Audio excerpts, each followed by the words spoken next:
Manufacturing. Rockets. 3. Having now cleared our way of these necessary preliminaries, we may at once proceed to speak of the manufacture of rockets.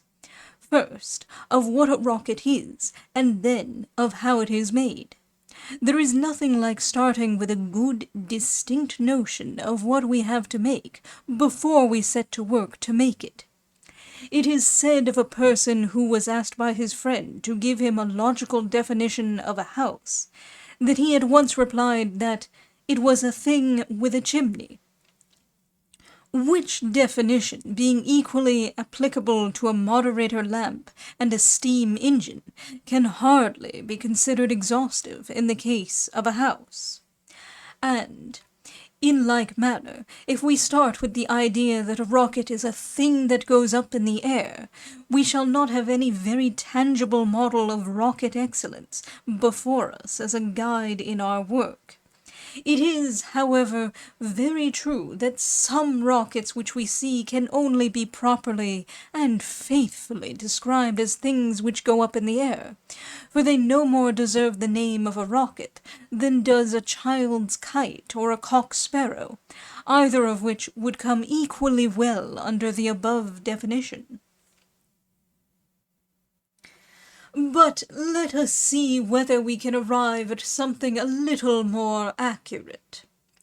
A rocket we will define as a species of firework which, when properly fastened to a stick of a certain size and weight, suspended with its mouth downwards, and ignited, ascends into the air by the force of its own combustion, rises majestically to its proper height, throwing out from the beginning to the end of its course a rich and uniform tail of sparks, and at the extreme range of its flight, giving birth to a cluster of stars, or shower of fiery rains, or other decorations, as they are called,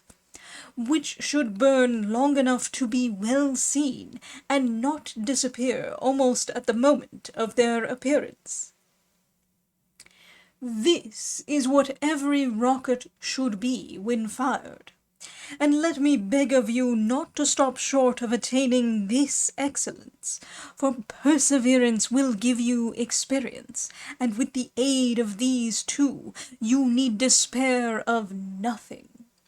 When I had been puzzled and misled by all the books and information on the subject that I could procure, and had met with nothing but failure in all my attempts, I set myself to work to make my own experiments in a new direction, on the supposition that I understood, to a certain extent, the principle on which success depended. And well do I remember my delight at seeing a rocket of my own production scramble up into the air in a very undignified and disorderly manner, and there perform certain nervous evolutions, which I will defy any pen to describe or pencil to depict. But although its performance was erratic and laughable, I had conquered. The key from that moment was in my own hands, and soon, after careful consideration and a few more experiments, I managed to produce a rocket of which I saw no reason to be ashamed.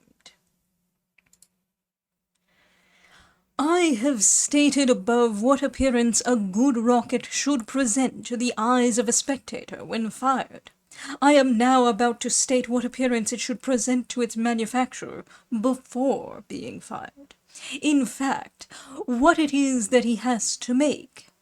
It is a strong cylindrical case made of pasted brown paper and imperial board, contracted near one of its ends in order to form a narrow aperture, and filled with a certain composition in such a manner that a long, narrow cavity is left in its center, extending almost throughout its whole length.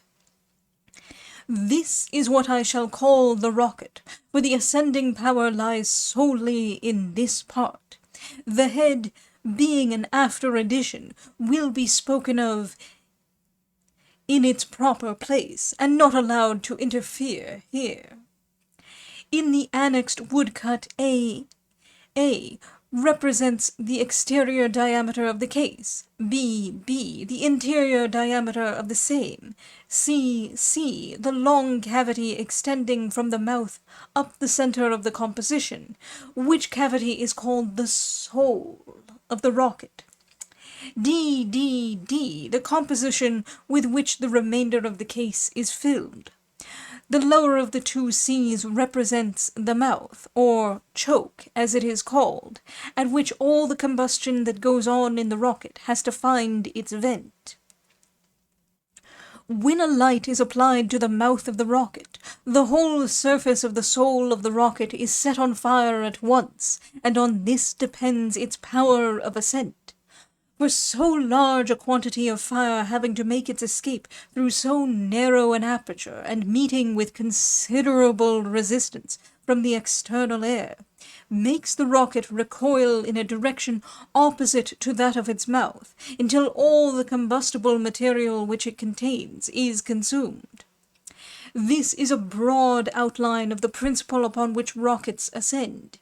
It will be unnecessary for me to dive deeper into theories here, for I am sure that you will be anxious for me to come to practical details without further delay. Among other things in my prefatory remarks, I stated that firework making need not be an expensive recreation, but you must bear in mind that nothing is easier than to make it expensive, and that we must adopt some strictly economical system of operation.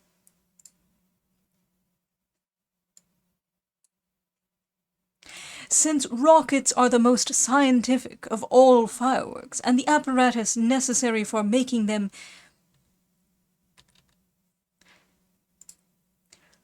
is more costly than that for making any other kind of firework, we must do all that we can to bring their manufacture within reach of the amateur. There are many books, and I dare say many persons, that will tell you that you cannot hope to produce a good rocket unless you have a mold proper for the purpose, made either of gunmetal or of some hard wood.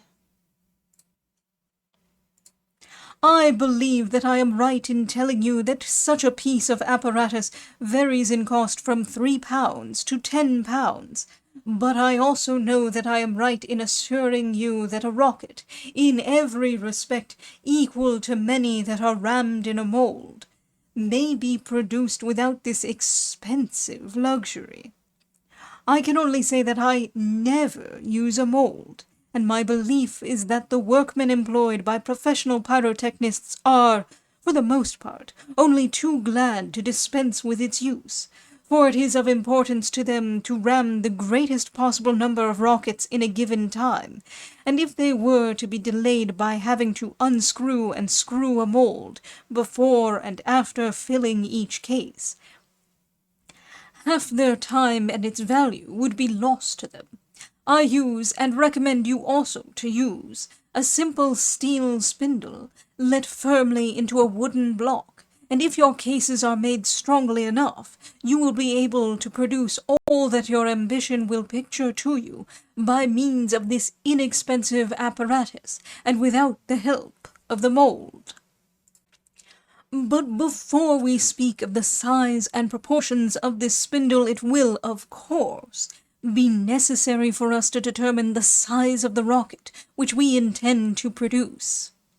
Now, the rocket that I recommend you to make, as being the most generally useful and economical, is that which the professionals call the quarter-pound rocket.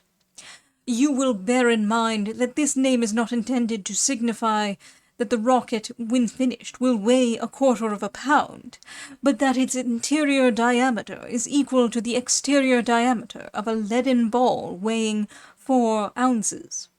You will find, I am sure, that the capabilities of this size of rocket, when properly made, will satisfy you for all ordinary purposes, and taking this for granted, I shall now proceed to speak of this particular size only, in order to prevent the possibility of confusion.